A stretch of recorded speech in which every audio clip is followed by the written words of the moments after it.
To get back, let us go to Evidence-Based Education System Volume 1. This is the evidence-based process, the 5 A's which is there: ask, assess, appraise, apply and assess. Let us see how the book takes this into consideration.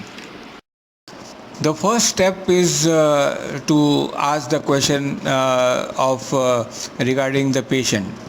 This question has to be a focus question, and it should follow the PICO rule so that the rest of the procedure follows. Now we may have various questions like, why is that not everyone who smokes develop cancer? Why do some non-smokers develop periodontitis? Now these are the type of questions which are more for a background question, not a foreground question. So what we are interested in foreground question as far as evidence-based process is concerned. So what do we start with? We start with case summary, then we ask the focus question, and then we do it in the PICO format.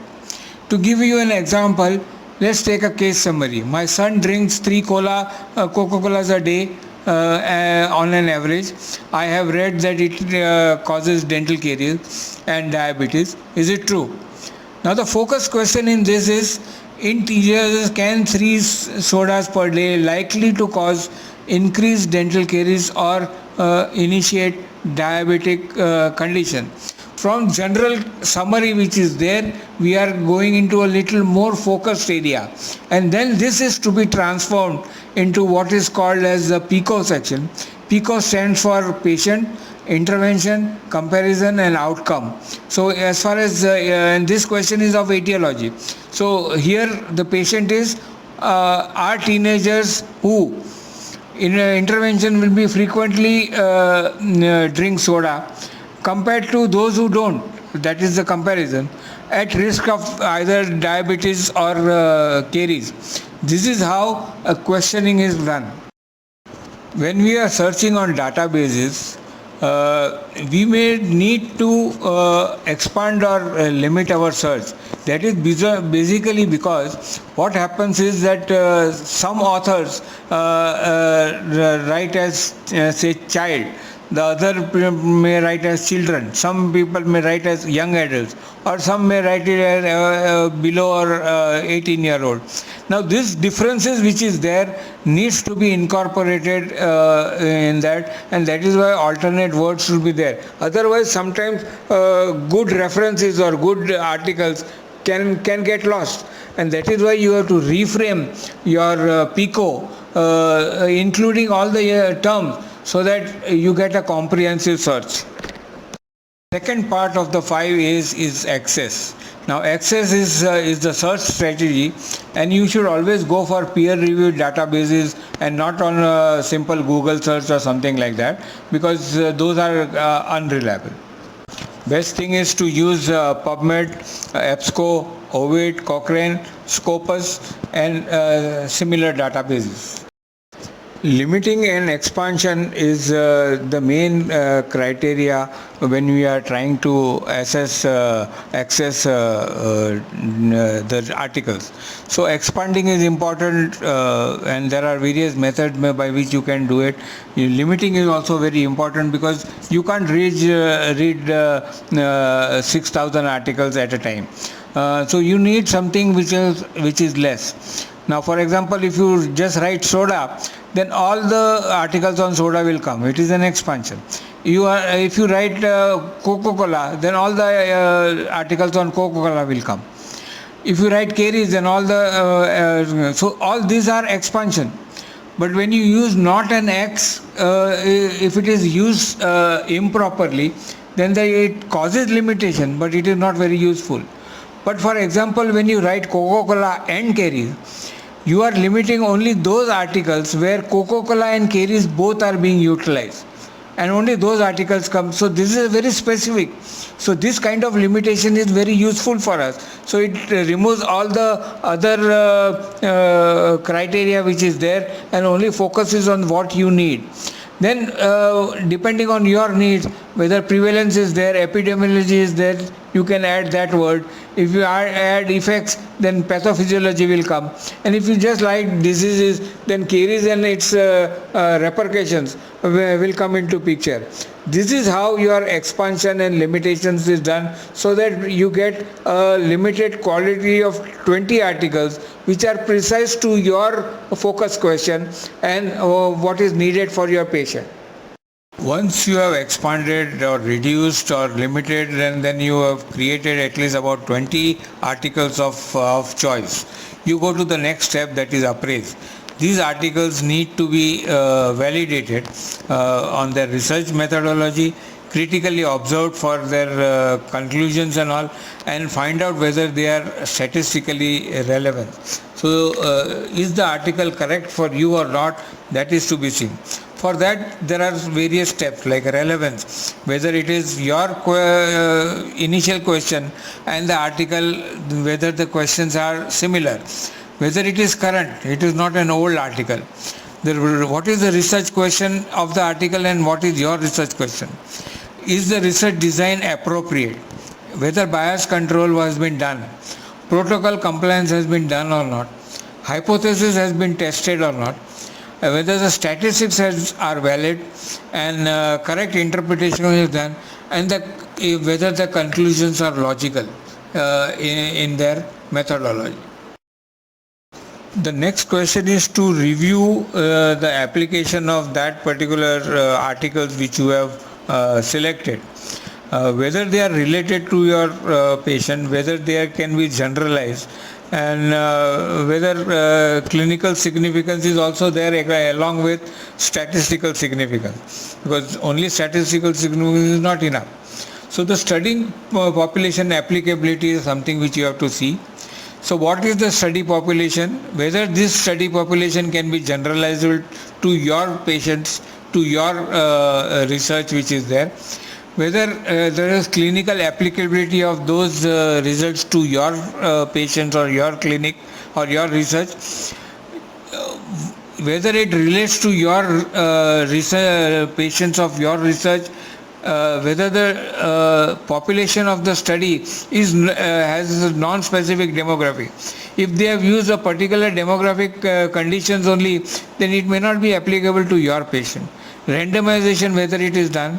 Intention to treat is most important, because dropouts create a lot of statistical differences, and clinical significance will override the statistical significance every time. Of the 5 is the next A is apply. Means whatever appraisal you have done and you have selected the article, you apply that same to your patient or your research, and then you record what are the findings to further confirm that the results of that particular articles are proper. So monitoring applications to your public, learning about the efficacy and efficiency of that should be done.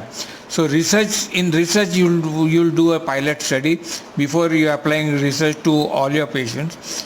A patient trial can be done if it is in your private clinic. Statistical efficacy is to be checked and whether it is easily applied. So efficiency comes with easy application. Monitoring has to be done in a very stringent manner. And what is most important is that the quality of life, whether any improvement in the quality of life, return back to the function of the patient, that is to be seen. So what we actually mean is being patient-centric. When we apply it to our patients, what we have to see is whether there is enough efficacy, there is enough efficiency, there is precision in the way in which you apply the research knowledge, and their patient satisfaction is most important. Now, the clinical efficacy is to be taken into consideration with tangible effects. Whether the patient is able to understand what progress has been made, what is the size of the effect, that is to be checked into consideration, which leads to whether the patient is satisfied or not in his own words, and whether he has recovered his own total functionality. He's returned to his previous lifestyle, whether it is social, in the job, or with his family. That is the most important thing which we have to see, and that is what makes it patient-centric. Evidence-based education systems wants you to be correct in all respect, and that is why the results which you are getting, you have to reconsider and assess properly, and the assess is the fifth step which is there. So whether the validity is there or not, and whether any improvement has been there in the patient. So for that you need to have results parity. So your results and that results of those articles also should be comparable. The workflow should be similar, and the most importantly, reproducibility of the result and repeatability to other patients. That is the most important. Now, where do we use this process of evidence-based education system that we are trying to promote? That evidence-based research is generally utilized in the most important part of our healthcare delivery, that is creating clinical guidelines, procedure development, protocol of how to approach the patient in a given situation, and then ultimately once that is done, it is included in the textbook so that it can be utilized in education. And that is why textbook knowledge is a little old, because going through all that patient will take about 7 to 8 years. But when you use evidence-based education system, you are always current, because you are doing it according to what the current research says.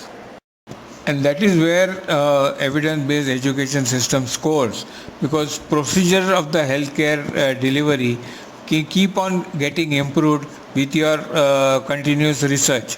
So you have to keep on generating evidence by doing more and more research. You have to use better classification than your clinico-pathological kind of or histological kind of classification, because that does not help you in either diagnosis or treatment planning.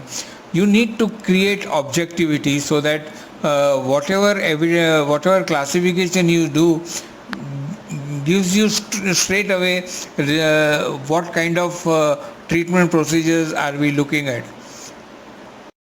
And that is why you need to have a treatment classification which is there, which is more patient-centric, and not the kind of classification which the insurance companies give you, where you, for a particular classification or finding, you get this much amount is paid. This limits your healthcare delivery. It is not patient-centric, because the patient is not benefited by that, and you are also not able to. In fact, on the other hand, it promotes defensive practice of medicine and dentistry, and a patient really doesn't get the benefits of a better healthcare delivery. So what kind of evidences are we looking at? We are looking at a very comprehensive type of evidence, where the risk analysis, the diagnostic methodologies, both in the laboratory as well as in radiological, and the treatment process which is there, all these are taken into consideration, and then your evidence is created. This is what is going to take us forward.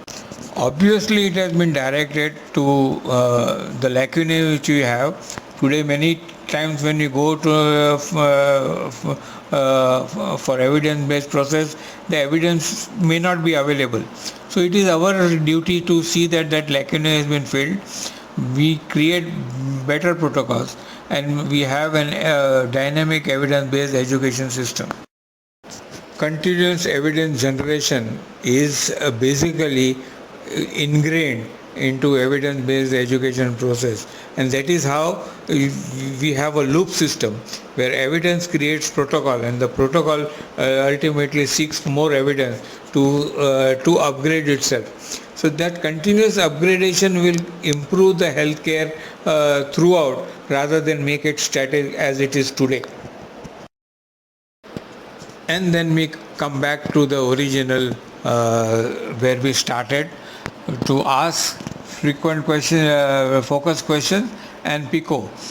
This keeps on going round and round. That is what makes evidence-based education system totally upgradable on its own, be very current in its application, and is basically what patients need.